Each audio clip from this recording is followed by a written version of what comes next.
औखनिषूदने दीनरक्षणदक्षे श्री भद्रकाळि नमोऽस्तुते। चराचर जगन्नाथे चन्द्रसूर्याग्निलोचने चामुण्डे चण्डमुण्डे श्री भद्रकाळि नमोऽस्तुते।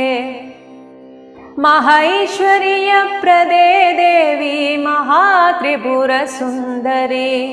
महावीर्ये महेशी श्री भद्रकाळि नमोऽस्तुते। सर्वव्याधिप्रशमनि सर्वमृत्युनिवारिणि सर्वमन्त्रस्वरूपे श्री भद्रकाळि नमोऽस्तुते। पुरुषार्थप्रदे देवी पुण्या पुण्यफलप्रदे